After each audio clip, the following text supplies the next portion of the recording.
This video is about Sethanic and Luciferian ideology and magical practice. The purpose of this is kind of a continuation of the last video with a similar title. Specifically, when I first began my Sethanic quest, if you will, seeking the Egyptian set, the one thing that I discovered was that in the left-hand path genre and the occult genre in general, you'll find very little in authentic ritual magical practice which is conducive to initiation and that current. I will say, in addition, there is a few books that have been adapted by Stephen Flowers, Hermetic Magick, excellent books. Donald Webb and The Seven Faces of Darkness, very good in use of the Ptolemy onward. And actually for Hermetic Magick it would have been from time earlier than that. But in summary, those two books offer very good authentic magical kind of foundations in the later Egyptian practice, which had the Greek or Hellenic influence. With that said, as being a Luciferian, I went to one of our source, the father or grandfather of Luciferianism, Charles Pace, lesser known individual, but he was actually shared company with Aleister Crowley, painted for him. Crowley actually commissioned a Baphomet painting from this guy. Then you have Charles Pace, who also associated with Austin Osman Spare, and ran a coven for Gerald Gardner in the early days of Wicca, before he was villainized for being Luciferian. But I'll say that his grimoire, which I kind of had to go to all ends to find, is a photocopy, and I've been working it for a couple years now, and it's really influenced and empowered kind of the resurgent foundations of Luciferianism. And that's the one thing I'm working on now currently, is a book on the Satanic cult of Mask, which is centered around Set, or as he calls Sethan, the first rebel, the first adversary, the prototype of Lucifer in the modern age. But it also deals with other deific masks, many other deities that normal left-hand path practitioners would not even look at. And in there, in my studies, in my practice, it's actually something that has to be reconsidered by all so-called left-hand path magicians, because all of these deities are balanced. They're not completely destructive or creative, with the exception in text of Apophis or Apep, who can actually be used in a productive way, as I have proved in my work over the years. So we'll go on further to that as well. One thing you will see in my forthcoming book on the Satanic cult of Mask and Charles Pace is my kind of continuation of his early magical practice, and the use of the circle as the foundation of the work. Now keep in mind, the magical circle in Luciferianism is about the self. It's about the different aspects of the self and control. So you're essentially controlling the universe, which is your immediate space, and your destiny by that. So it's very symbolic of a god or deity who's compelling his will. Now the difference is, as Luciferians, we are invigorating and seeking our daemon, our true will. You actually will don and put on a deific mask, because they're symbols of specific types of energy. Very important, because most deities are, and even demons to some extent, are centered around specific occurrences in nature, or things that can be attributed to them. Demons are more rebellious, and in Babylonia, they're rebels. Now Egypt had the pantheon had a very strict balanced system in which the gods did all things. They were destructive and creative, but more specifically, there was no divide of good and evil per se, but there were dark deities. Apophis would be one who's venerated in the Luciferian circle, is also a form of Set, and Set Typhon. And with that said, those can be used in productive ways as well. The Sethanic circle is derivative of the two triangles of light, or the sun, and darkness, or the depths of water. And they have opposing factions. However, those are not absolutes. They complement each other. And it's not duality either. It's beyond duality. It's not good or evil. There's a triad of light and darkness, essentially. The first invoking in Luciferianism is Sethan, or Set. And moving on, his opposing is Amun-Ra, who also has some adversarial aspects as well. And the two together work very intensely towards conquering and mastering something. The pharaohs worshipped and offered to Set and, of course, Amun-Ra. At periods of time in the Egyptian dynasties, Set was actually blended with Amun-Ra as a type of god of war. And then you have Anubis, the lord of, or god of, the opener of the way, god of darkness and death. And his opposing was Osiris, who was the resurrected. And then you have Isis, the goddess of magic, of life, nature, but also a protector of Egypt, and she was violent and lusted for blood, as I will point out, and based on some inscriptions. And her opposing was Sekhmet, the venomous. Her name exudes power and is the complement of Set. Isis and Sekhmet, the lion which drinks blood, is a very empowering aspect as well. With those in mind, there's so many things and surrounding the circle. You have the four sons of Horus. Now, Horus is also a war god, and Set and Horus were united at times. So you understand there's a balanced foundation, even with the Sethanic or Luciferian ritual practice in this manner. The nature of Seth, Set, Typhon, is one of disorder, darkness, chaos, but from his aspect, chaos controlled, war, and the destruction to beget creation. Seth is not on equal terms, equal or parallel consideration with the Christian devil. He's beyond good and evil. He's beyond reacting to a Hebrew god. Set is one of the oldest of the Egyptian gods.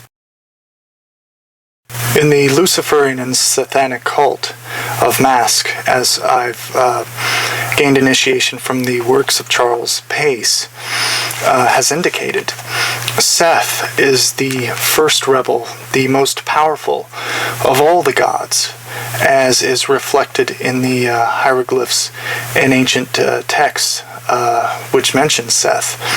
He was the chosen of Ra to command and fight off the embodiment of darkness, which was Apophis or Apep, which later is assimilated into Seth as kind of his shadow form, his shadow self. Seth is violent in nature. His very essence is disorder, but disorder with purpose. He never acts without compelling order in his own direction in some way. That is what a Luciferian and Sethian does, is use chaos to beget and create and shape your future based on your desire and will. Are you always successful in doing that? Not always. Many times you'll have many disruptions within your life that you must overmaster and compel, just as the name of Seth indicates. Iron is associated with Seth. His number one activity is begetting chaos, war, and the heat of battle. He instructs many pharaohs on the art of war, and when they go into battle, they invoke the name of Seth. This comes easy from many different pharaohs, such as Ramses II, who called on the chosen of Ra, being Seth, and he went forth like him into battle. The forms of Seth is the deific mask symbolizing his nature, and that he is probably the most powerful, and is called the most powerful of the gods, in that he commands darkness, and he loves that which brings distress. And the many forms Seth takes, from the black pig to Apophis, the serpent in the waters of darkness, who he actually defeats and overmasters, meaning his chaotic element. He masters that. He also takes the form of the Rapesh, or the plague war god of the Canaanite pantheon, also Baal. Sutek, he appears in human form with a beard. Seth also takes the form of and is assimilated into a composite deity with Amun-Ra, and then he bears the wings of a falcon, but also appears as a griffin, which is one of the earliest chaotic elements. In addition, Seth also is associated with Horus, who is actually a complementing aspect, in which they are the lord of southern and northern Egypt. So Seth actually appears as a falcon-headed god, and that's usually a war symbol. Horus was a war god, and thus Ra, in his war form. The scepter of all the gods, the most powerful of the gods, has the head of Seth on it, and it's spiral shaped, which represents lightning. Seth compelled and controlled lightning as well, much as Baal, Zeus, and from other pantheons. With that said, Seth is known to be one who roars loudly, like a lion, like a beast of darkness. And in all of his different manifestations, such as working different wars, Thutmose III, a pretty significant Egyptian pharaoh, actually utilized his horses, and was described as they're going forth in a fierce nature like Seth. So the concept of Seth in that way is very significant. The animals attributed to Seth are many in Egyptian folklore and magical lore. Often being one of these animals, reptiles, would give you a death sentence at certain periods when these animals were sacrificed to keep Seth away or to appease him.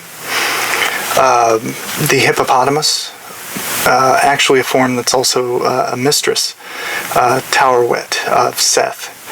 The black pig, the antelope, gazelle, and of course the crocodile, who's also a form of Cesus, and Apophis, and also a fish, griffin, fantastical and real animals, and of course the serpent, are all attributed to Seth. And to perfectly honor that deific mask as a part of yourself is to embrace all of those creatures, reptiles, animals that people say are harmful or scary, and to actually find that they're balanced as well. They're just looking to survive. One of the epithets for Seth is a word meaning rage, storm, disaster, to roar, to be violent, storm. All of these words have significant meaning with Seth. Now keep in mind, Seth is also the one who challenges, who by compelling and overmastering makes something better, not only himself, but whoever he's challenging.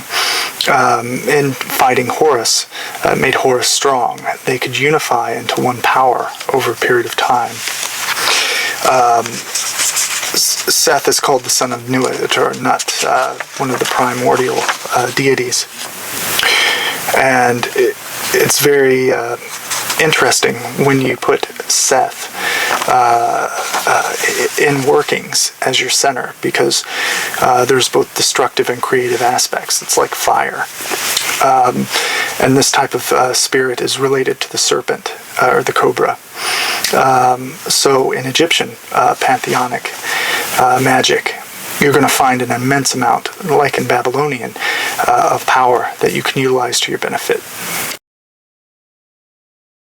The use of magical names as words of power or invoking response in the subconscious is something that's used in ancient Egypt as well. We see many personal names of Seth actually combined with other god names to create a different type of response. For instance, as you know, there's a Seth Amon-Ra that's placed together, who's a god of war, but also the violence overmastering, opposing violence to beget order.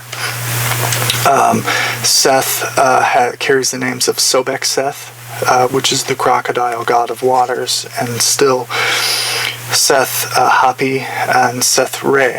Seth Re is obviously the sun god Amon-Ra. And Seth had many epithets. He had one that meant beautiful, in that he's illuminated, and he's invariably a powerful god among the ancient Egyptians, often so powerful that he's feared. There's a god called Anti, who's a falcon god, who also has the head of Seth. And this god is very ancient, and is associated with Ammon. And there's various names of Anti that are associated with Seth. There's in the Libyan god named Ash is also associated with Seth, and he bears a falcon's head. So we have many like that. Now, in modern magic, utilize Seth in the way that it's causing and creating compelling change in your life. So you'll take different aspects of different gods and unify them together and make offerings such as incense when you're actually calling to those higher aspects of yourself to achieve something. In summary, I'd like to say that I'm very excited to unleash the grimoire Sethanic Cult of Mask, based around Charles Pace on his life magic and our adaptations from it. Remember, Charles Pace was the first to coin the term Luciferian in the 1950s, before Anton LaVey used Satanist. But Pace is more akin, and my training in school has been through Charles Pace's works as a foundation, but have expanded into historical text and ancient ritual records and hymns and so forth. The Luciferian path is continuing to expand, but remember, it's only made potent by the individual who's utilizing it to create change and accomplish something in the reality of the world you live in. So remember that when you perform a ritual, when you perform a working, that it has to have meaning to you.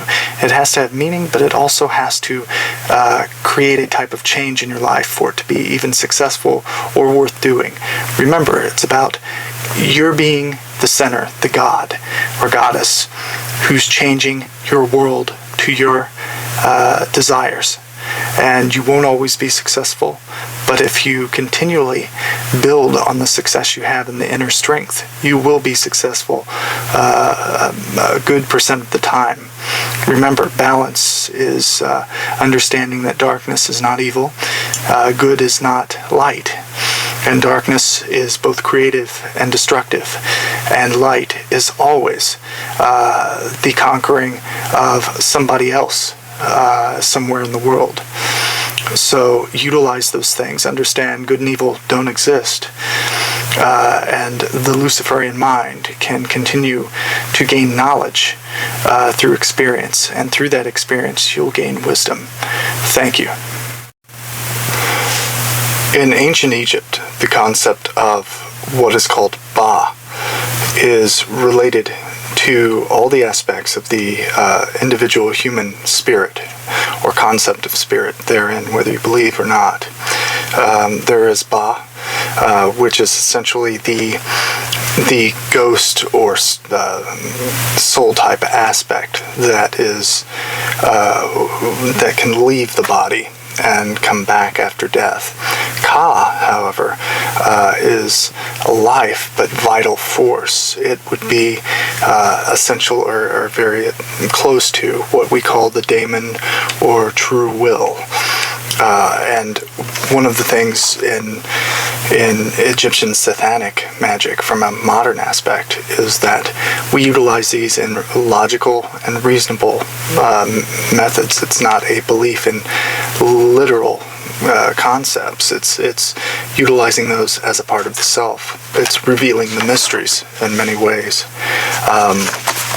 With that said, Seth, being a highly revered deific mask of ancient Egypt, from numerous dynasties, he was spoken highly of in recordings of him, such as when he's opposite of Horus, the two heads on the body, representing the lower and upper kingdoms united.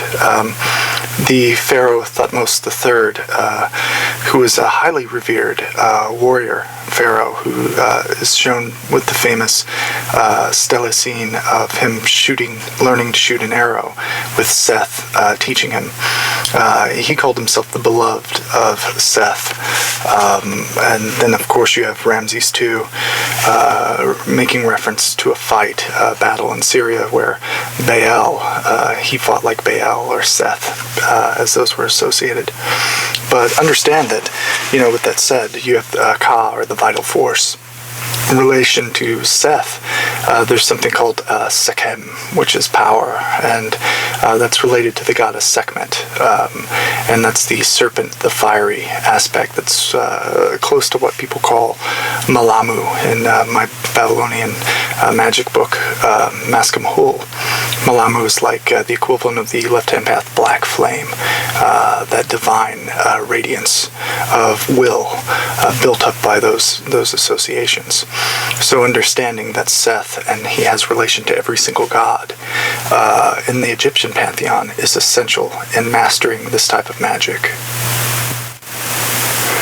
Going back to the concept of Set or Seth in Egyptian magic, in authentic Egyptian tradition, from the old period all the way to the New Kingdom, the concept of the circle, utilized in magical practice and also funerary practice, and you see it with the mythology of the gods and the story of the gods, is significant in practice. Encircling began originally as a purification area, a purification of aligning your mind towards whatever your specific need is, and really aligning your mind with your Ka, or vital force, as it is called. It's related in many different ways as soul and so forth, but Ka is, as I will explain further, the vital force, which is kind of like the daemon of the individual. Encircling is really the first foundation in magical practice. In the Sethanic cult of Mask, the circle is utilized as a means of first bringing forth the darkness, the light, utilizing them in a balanced way within yourself and the world around you. And in many ways, the ancient Egyptians also utilized it to purify them and keep them from Apophis. Now, Luciferians, as today, embrace Apophis and the serpent of the depths, and it's utilized as a form of Seth, and basically a way of understanding your primordial urges, the violence within, and controlling and shaping it in a productive manner. Seth is actually related to the circle itself, which is an interesting concept, as he is the foundation magician of Egypt, along with Thoth. One aspect is that encirclement is something that Seth actually does in a rite of protection for Horus and Ra, and that's noted in Pyramid Text spell 509. So he's actually being a protector of the solar bark, of course, against his kind of shadow devouring aspect of Apophis. Seth declares specifically in that area, in that specific text, that he's, quote, the great one of magic, the son of Nut. My magic has been given to me against you. I have encircled, enchanted the sky while you are rubbed out, end quote, in bonds. So that relates to the word hekas, which is the word for magic in the Egyptian tongue.